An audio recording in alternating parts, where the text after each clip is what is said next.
Baik, Timnas Indonesia dapat tambahan kekuatan baru jelang duel lawan Vietnam. Pakar mengatakan Vietnam ketakutan Timnas Indonesia era Sinteyong keras. Dan di informasi bola selanjutnya, pensiun usai dihina fans dan terima ancaman pembunuhan, bek Irak absen lawan Timnas Indonesia. Simak selengkapnya di sini bersama saya untuk Anda. Di informasi bola yang pertama.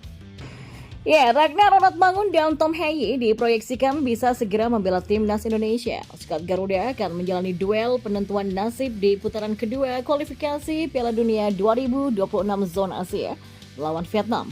Sebelumnya pasukan Sinteyong kalah dari Irak dengan skor 5-1 dan imbang melawan Filipina dengan skor 1-1. Kondisi ini membuat Indonesia sementara ada di posisi juru kunci grup F. Namun sampai saat ini proses naturalisasi Ragnar dan Heye masih berjalan dan masih belum selesai. Berkas kedua pemain ini saat ini masih tertahan di DPR. Anggota Exco PSSI Arya Sinulinga menjelaskan proses naturalisasi Ragnar dan Heye berjalan sesuai dengan rencana. Namun saat ini kondisi di DPR yang sedang dalam masa reses membuat proses tersebut menjadi tertunda. DPR baru akan kembali menjalani sidang pada bulan Maret nanti. Untuk yang dua lagi yaitu Ragnar Oratmangun sama Tom Heye kan sudah beres di pemerintah. Kita mau majukan ke DPR, mereka reses hari ini sampai bulan Maret. Angkanya kan kita nggak bisa menyalahkan siapapun ya karena memang jadwalnya begitu, kata Arya Sinulinga. Maka dengan kondisi ini, PSSI hanya bisa menunggu sampai DPR menjalani sidang kembali. Ya, laga melawan Vietnam sendiri akan dilaksanakan pada tanggal 21 dan 26 Maret mendatang.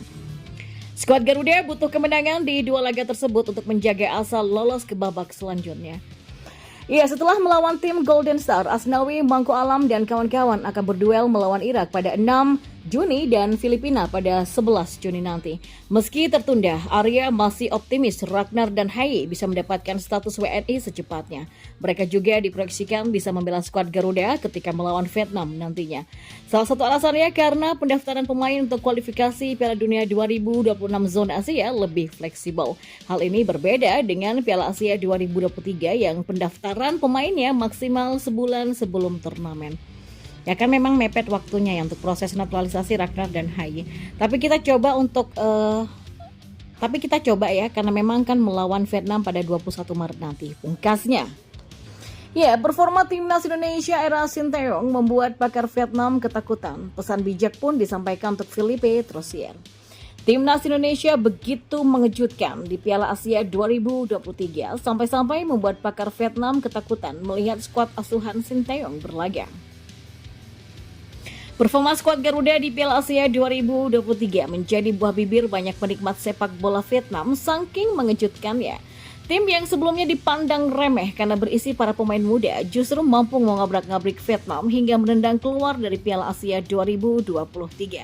Duel Timnas Indonesia melawan Vietnam terjadi matchday kedua fase grup D dan berakhir dengan skor tipis 1-0 untuk kemenangan skuad Garuda. Akan tetapi kemenangan tipis ini membuat seisi Vietnam panik, para pakar tak mau lagi menyepelekan Timnas Indonesia. Publik Vietnam tak mau lagi berada di bawah bayang-bayang Park Hang-seo yang superior di hadapan Timnas Indonesia. Kini mereka mencoba memperingatkan Philippe Troussier agar lebih berhati-hati di pertandingan berikutnya melawan Timnas Indonesia.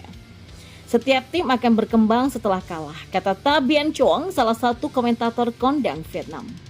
Ya, begitu juga dengan Indonesia, mereka tidak pernah menang melawan Vietnam di bawah asuhan Coach Park Hang-seo.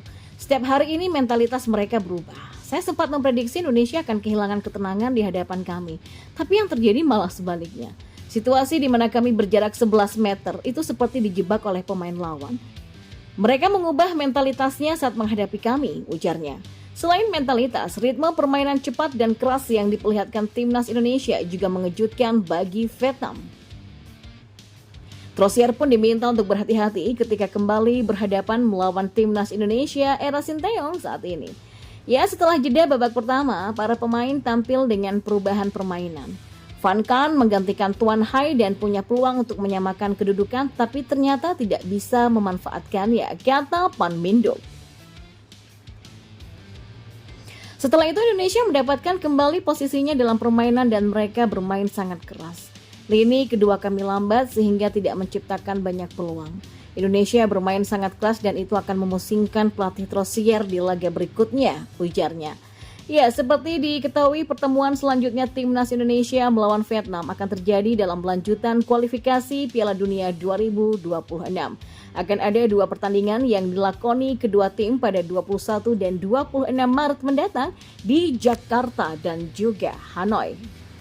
Dan di informasi bola selanjutnya, Timnas Irak harus mengakhiri perjuangan di Piala Asia 2023 setelah kalah dramatis 2-3 dari Timnas Yordania di babak 16 besar. Setelah kekalahan tersebut, skuad besutan Jesus Casas ini terus mendapatkan kritik dari para penggemar. Salah satu pemain yang paling banyak menerima kritik dan hinaan adalah bek sekaligus kapten Irak Ali Adnan. Bahkan pemain berusia 30 tahun ini menerima ancaman pembunuhan yang ditujukan kepada keluarganya. Buntut ancaman pembunuhan tersebut, Ali Adnan akhirnya memutuskan untuk pensiun dari tim nasional. Ya, sangat sedih sekali karena saat saya kembali dari Piala Asia, keluarga saya ternyata harus menanggung hinaan dan ancaman pembunuhan. Dan memang tidak satupun dari kami dapat beristirahat dengan tenang meskipun saya sudah memberikan kontribusi besar kepada Irak dan upaya keras saya selama 12 tahun terakhir. Saya sudah bekerja untuk mereka selama lebih dari 12 tahun. Hari ini pun saya mengumumkan pengunduran diri saya dari tim nasional Irak. Saya ingin menyampaikan terima kasih yang sebesar-besarnya kepada para penggemar sejati Irak. Mereka sudah banyak mendukung saya selama bertahun-tahun. Mereka akan selalu ada dalam pikiran saya. Tulis Ali Adnan dalam unggahan di akun media sosialnya. Hal ini pun tentu menjadi keputusan yang sangat mengejutkan bagi para penggemar singa Mesopotamia. Pasalnya, Ali telah menjadi salah satu ikon sepak bola Irak selama lebih dari 1 dekade terakhir. Selain memiliki kualitas mumpuni sebagai pemain, Ali juga merupakan sosok pemimpin di ruang ganti. Di skuad Piala Asia saja kemarin, tidak ada pemain yang bermain untuk Irak melebihi 94 penampilannya. Mantan bek kiri Rubin Kazan ini punya karir sebagai pesepak bola profesional yang cukup gemilang. Ia pernah bermain untuk 2 klub Liga Italia yaitu Udinese dan Atlanta pada periode 2015 sampai 2019. Dan teranyar, ia bermain untuk klub Iran Mes Ravansjan sebelum kontraknya berakhir pada Juni 2023 lalu. Dan kini ia dikabarkan akan berlabuh ke negeri jiran untuk memperkuat klub Malaysia Kuala Lumpur City. Dan seusai memutuskan pensiun dari tim nasional, Ali tidak akan membela Irak lagi di sisa laga kualifikasi Piala Dunia 2026. Artinya, ia dipastikan absen kala Irak bertandang ke markas Timnas Indonesia pada 6 Juni nanti. Dan pada November lalu, Ali turut andil mengantarkan Irak menang telak 5-1 atas Indonesia di Basrah. Ia juga tampil sebagai starter ketika Irak mengalahkan Indonesia dengan skor 3-1 pada laga perdana di Grup D Piala Asia 2023.